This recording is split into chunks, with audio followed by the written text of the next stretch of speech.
नमस्कार, आप देख रहे हैं the times of Republic Bharat news में हूं आपके साथ टिंकू शाह। इस वक्त मैं मौजूद उत्तर प्रदेश की राजधानी लखनऊ के हजरतगंज में राष्ट्रीय लोक दल पार्टी कार्यालय के, जो कि यहां से लेकर के गांधी प्रतिमा तक जाने वाली है। और आप देख सकते हैं भारी मात्रा में राष्ट्रीय लोक दल के कार्यकर्ता लोग यहाँ पे मौजूद हैं। और जैसे बैनरों में आप देख पा रहे होंगे, गन्ने की लाभकारी मूल्य 450 रुपये प्रति कुंटल घोषित करो के नारा के साथ यहाँ पे प्रशासन और राष्ट्रीय लोक दल के बीच में काफ़ी मशक्क़त का सामना करना पड़ रहा है। यहाँ देख सकते हैं कि भारी मात्रा में बैरिगेटिंग की गई है और राष्ट्रीय लोक दल की कार्यालय भी नज़र आ रहा होगा।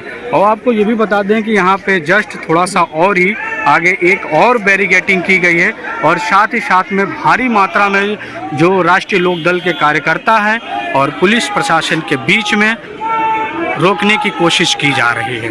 तो अब देखिए आगे क्या होता है और कहां तक इनका प्रदर्शन जा पाता है। किसान से ही जवान है, सीमा के बाहर और भारत के अंदर सुरक्षा व्यवस्था और भारत को सुरक्षित रखने का काम किसान का बेटा करता है और भारत को पूरे भोजन देने का काम किसान करता है। तो किसान से संबंधित जवान है, किसान तो किसान है ही है।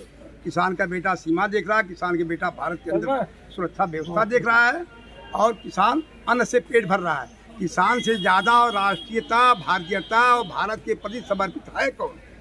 लेकिन ऐसी परिस्थिति में किसान की बात को न सुनी जाए।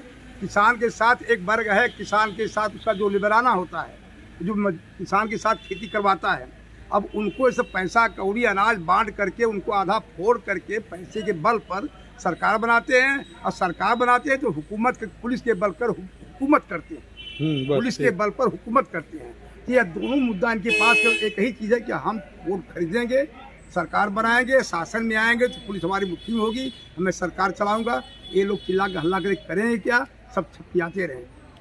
आज किसानों के गन्ना मूल्य वृद्धि और उनके पुराने भुगतान सहित जो उत्तर प्रदेश के अभ्यर्थी हैं यूपी पुलिस वाले, उसको लेकर के आपका एक कार्यक्रम था, क्या हुआ आज जो कि कार्यक्रम आपका जो अधूरा रहा? देखिए, हम लोग आज अपने मांगों को लेकर के मुख्यमंत्री आवास तक जाने का कार्यक्रम बनाए थे।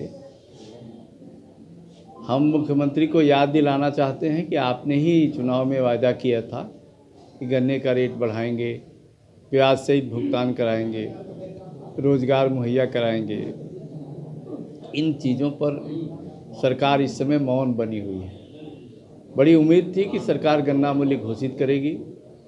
एक तरफ चौधरी चरण सिंह की आप प्रतिमा लगाते हैं और चौधरी चरण सिंह जिन किसानों की बात करते थे, किसानों की खुशहाली की बात करते थे, उन किसानों के ऊपर आपका कोई ध्यान ही नहीं है।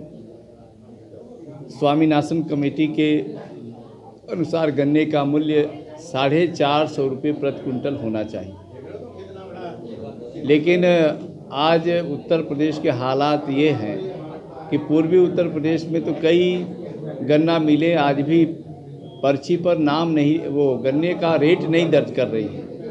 मैं अभी गया था तमकुही राज्य में भी, वहाँ गन्ने का रेट दर्ज नहीं हो रहा था और किसान उसको लेकर के आंदोलन कर रहे थे। तो ये सब याद दिलाने के लिए हम लोग जा रहे थे, लेकिन सरकार ने फोर्स लगा करके रोक दिया, जाने नहीं दिया।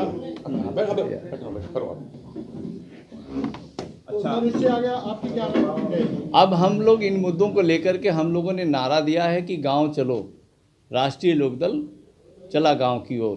तो गांव-गांव में हम इन मुद्दों को लेकर के जनता को ये बताएंगे कि ये सरकार किसानों के प्रति संवेदनशील नहीं है, किसानों और नौजवानों के विपरीत काम कर रही है, उनकी विरोधी सरकार है। इसलिए ऐसी सरकार को हटाने का संकल्प लीजिए और इस सरकार को बदलने के लिए संकल्पित होकर के इस सरकार के खिलाफ सड़कों पर आइए संघर्ष करने के लिए। लेकिन सरकार तो कह रही है कि अमृतकाल चल रहा है। वो सरकार तो इवेंट मैनेजमेंट वाली सरकार है, तमाशा खड़ा करने वाली सरकार है, तमाशा बनाने वाली सरकार है। जैसे मदारी गांव में जाता है तो वो नेवले और सांप की लड़ाई दिखाता था और दवा सारी बेच देता था, नेवले और सांप की लड़ाई नहीं होती थी। उसी तरह की ये सरकार है। तो इस सरकार का पर्दाफाश करने का काम राष्ट्रीय लोकदल करेगा। उत्तर प्रदेश में तमाम जो है पुलिस भर्ती का नोटिफिकेशन आया है, करीब 60,000 से अधिक है। इसको लेकर के भी अभ्यर्थी नाराज हैं और आपके संगठन भी इसी कोशिश में है कि आयु सीमा बढ़ाई जाए। इसको लेकर क्या कहें? जी बिल्कुल, हम लोग अपनी मांग में इसको सम्मिलित किए थे आज की मांग में कि किसानों के साथ साथ जो नौजवानों की भर्ती की सीमा तय किया है सरकार ने, ये हतप्रभ करने वाली समय सीमा है, क्योंकि कोरोना में कोई भर्ती हुई नहीं, अभी तक 3-4 साल हो गया कोई भर्ती नहीं हुआ, तो कहाँ से सरकार को 1-2 वर्षों की छूट देनी चाहिए, 1 साल कम कर दिया है आयु सीमा। ये तो नौजवानों के साथ नाइंसाफ़ी है, घोर अन्याय है। इसलिए हम लोग चाहते हैं कि नौजवानों की आयु सीमा में कम से कम 1 वर्ष की छूट दिया जाए। इस दौरान पुलिस का क्या रवैया रहा? पुलिस का रवैया निरंकुश रहा।